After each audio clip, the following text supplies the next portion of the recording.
காவேரிக்கு வந்து இங்கே விஜய் ஆஃபீஸ்லேருந்து ஃபோன் பண்ணுறாங்க. இந்த மாதிரி வந்து உங்களோட அந்த கொரீஸ் கொஞ்சம் இருக்குது மேடம், வர முடியுமா அப்படி சொல்லிட்டு கேட்குறாங்க. காவேரி வந்து யோசிக்கிறாங்க. விஜய் ஆஃபீஸ்க்கா, சரி வரேன் அப்படி சொல்லிட்டு வீட்டில் வந்து கேட்குறாங்க பர்மிஷன். ஆனால் வீட்டில் வந்து அதெல்லாம் போகக்கூடாது, எதுக்காக அங்கே போகணும்னு நினைக்கிறேன் அப்படி சொல்லி திட்டி விடுறாங்க. உடனே வந்து சரி ப்ளீஸ்மா நான் போயிட்டு வரேன், நான் வேலையை முடிச்சு கொடுத்தா தான் நான் அங்கேருந்து விலக முடியும், அப்புறம் எப்படி நான் விலக முடியும், திடீர்னு எப்படி நான் பண்ண முடியும் எல்லாமே அப்படி சொல்கிறாங்க. சரி அப்படி போகிறதா இருந்தால் கூட வந்து மாமாவை கூட்டிகிட்டு போ அப்படின்னு குமரனும் கூட்டிகிட்டு போகிறாங்க நம்ம காவேரி. அடுத்து வந்து குமரனும் காவேரியும் வந்து ஆஃபீஸ்க்கு வராங்க. ஆஃபீஸ்க்கு வந்தோன்னா குமரனை வந்து விஜய் வந்து பார்க்குறாரு. பார்த்துட்டு வந்து பேசுறதுக்காக ட்ரை பண்ணுறாரு.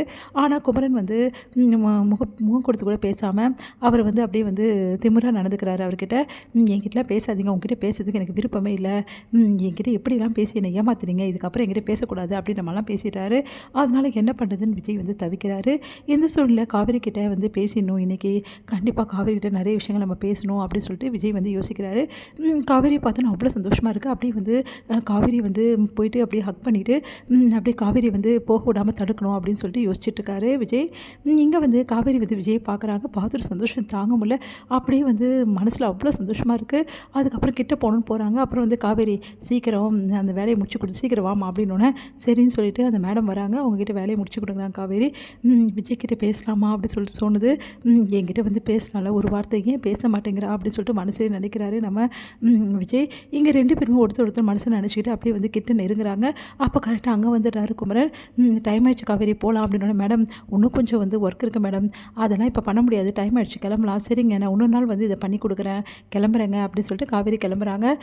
உடனே விஜய் கிட்ட அந்த மேடம் வந்து சொல்கிறாங்க, சார் மேடம் கிளம்புறேன்றாங்க சார் அப்படின்னோடனே நீங்கள் அவங்கக்கிட்ட நான் சொல்கிற மாதிரி சொல்லுங்கள் அப்படின்றாரு. சரிங்க சார் அப்படின்னு சொல்லிட்டு மேடம் இந்த மாதிரி நிறைய ஒர்க் இருக்குது மேடம், அதெல்லாம் நீங்கள் முடிச்சு கொடுத்தா தான் நீங்கள் கேட்குற மாதிரி வேலையை நீங்கள் ரிசைன் பண்ண முடியும் மேடம் அப்படி சொல்கிறாங்க. அது கேட்டு காவேரி அதிர்ச்சி அடைகிறாங்க. நீங்கள் என்ன சொல்கிறீங்க? ஆமாம் மேடம், நீங்கள் ஆல்ரெடி வந்து ஒரு ப்ராஜெக்ட் எடுத்தீங்க, அது இன்கம்ப்ளீட்டாக இருக்குது, அது கம்ப்ளீட் ஒன்றும் பண்ணல, நீங்கள் அதை பண்ணாதான் மேடம் பண்ண முடியும், சாரி மேடம், இதுதான் வந்து ரூல்ஸு அப்படின்னு சொல்கிறாங்க.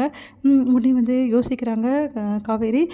என்ன காவேரி என்னென்னமோ இவங்க சொல்கிறாங்க அப்படின்னா, சரிங்க மாமா நான் பேசிக்கிறேன், சரிங்க மேடம் நான் இன்னொரு நாள் வந்து கம்ப்ளீட் பண்ணுறேன், நான் வீட்டிலேருந்து பண்ண பார்க்குறேன் அப்படின்னா, இல்லை மேடம் இங்கே தான் வந்து பண்ணணுன்றாங்க. ஐயோ இந்த விஷயத்தை எப்படி காவேரி நம்ம வீட்டில் சொல்ல முடியும், தினமும் இங்கே வந்து விஜய் ஆஃபீஸ்க்கு பெரிய பிரச்சனையாயிடும், அப்புறம் அத்தையெல்லாம் என்னால் சமாளிக்க முடியாது காவேரி அப்படின்றாரு.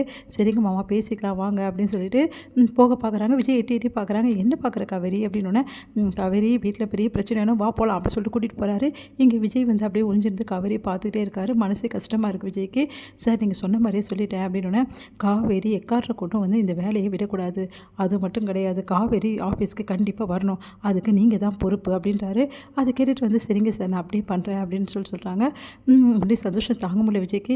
இங்கே பார் காவேரி, நீ என்னை விட்டு வீட்டில் தான் விலகி போயிட்ட, ஆனால் ஆஃபீஸில் நீ என் கூட தான் இருப்ப காவேரி, எனக்கு நல்லாவே தெரியும், நீ ஆஃபீஸில் உன்னை கண்டிப்பாக நான் விடமாட்டேன் காவேரி அப்படி சொல்லிட்டு யோசிக்கிறார் விஜய்.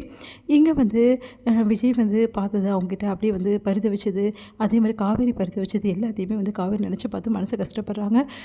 இவ்வளோ வந்து கண்டு வந்து இவ்வளோ வந்து லவ் வச்சுருக்காரு விஜய், அப்புறம் எதுக்காக என்னை போக விட்டார் அப்படின்னு சொல்லிட்டு மனசு கஷ்டப்படுறாங்க. ஒரே ஒரு வார்த்தை காவேரி, நீ சொல்லலாம்ல காவேரி, நீ இங்கே எப்படி இருக்குன்னு கேட்டியா காவேரி, அப்படியே போயிட்டு ஏறி அப்படி சொல்லிட்டு மனசு கஷ்டப்படுறாரு இங்கே விஜய். இங்கே வந்து என்ன சொல்கிறாருன்னா, நம்ம குமரன் வந்து நம்ம காவேரிக்கு அட்வைஸ் பண்ணுறாரு. இங்கே பாரு காவேரி, தினமும் இங்கே வந்துட்டு இருக்க முடியாது, புரியுதா, தேவையில்லாத வேலை செஞ்சுட்ருக்காத, வேலையை விட்டு தான் ஆகணும். நான் வேலையை விட்டுருந்தேனே மாமா சொன்னேன், நான் ஒரு ப்ராஜெக்ட் எடுத்தேன் மாமா, அது வந்து முடிச்சு கொடுக்கணும் இல்லையா, அது முடிச்சு கொடுத்தா தான் நான் வேலையிலேருந்து வர முடியும், நீ சொல்கிறது எனக்கு புரியுதுமா, ஆனால் வீட்டில் எல்லோரும் புரிஞ்சுக்கணும்லம்மா, அது எப்படிம்மா பண்ண முடியும் அப்படின்னோடனே, இல்லை மாமா நான் அதை முடிச்சு கொடுத்தா தான் எனக்கு ரெடிமிங் லெட்டர் கிடைக்கும், அதை வச்சு தான் வேறு இடத்துல நான் வேலை பார்க்க முடியும், நீங்களே சொல்லுங்கள் வேறு இடத்துக்கு நான் வேலைக்கு போகணுமா வேணாமா, அதெல்லாம் ஒன்றும் எங்கேயும் நீ போவேனா காவேரி, நான் பார்த்துக்கிறேன் காவேரி ஒன்று, மாமா ப்ளீஸ் மாமா அப்படிலாம் சொல்லாதீங்க, நான் வேலைக்கு போகணும் மாமா, எனக்கு மைண்ட் ரிலாக்ஸ் ஆகணும், நீங்களே சொல்லுங்கள், எனக்கு இருக்க பிரச்சனைக்கு நான் இப்படியே வீட்டில் இருந்தால் நல்லா இருக்குமா அப்படின்னோடனே வந்து யோசிக்கிறாரு. காவேரி வீட்டில் என்ன காவேரி சொல்கிறது, மாமா நீங்கள் தான் மாமா ஏதாவது சொல்லணும், ஐயோ என்னால் முடியாதுப்பா, என்ன விளையாடுறியா அப்படின்றாங்க. மாமாம்மா ப்ளீஸ் மாமா எனக்காக இது செய்ய மாட்டிங்களா, வீட்டில் ஏதாவது ஒன்று சொல்லிவிடுங்க மாமா, நான் வந்து விஜயை பார்க்க போகல மாமா, நான் அந்த ஒர்க்கை மட்டும் முடிச்சு கொடுத்துட்றேன் மாமா, சரி பார்க்கலாம் வா காவேரி அப்படி சொல்லிட்டு கூட்டிகிட்டு போகிறாரு. இங்கே வந்து விஜய்க்கு ரொம்ப சந்தோஷமாக இருக்குது. காவேரியை இந்த எம்டி சீட்டில் கண்டிப்பாக நான் உட்கார வைப்பேன், கூடிய சீக்கிரம் வந்து இது நடந்தே தீரும், காவேரிக்கு இந்த விஷயங்கள் எல்லாமே புரிய வரும்னு சொல்லிட்டு யோசிக்கிறாரு.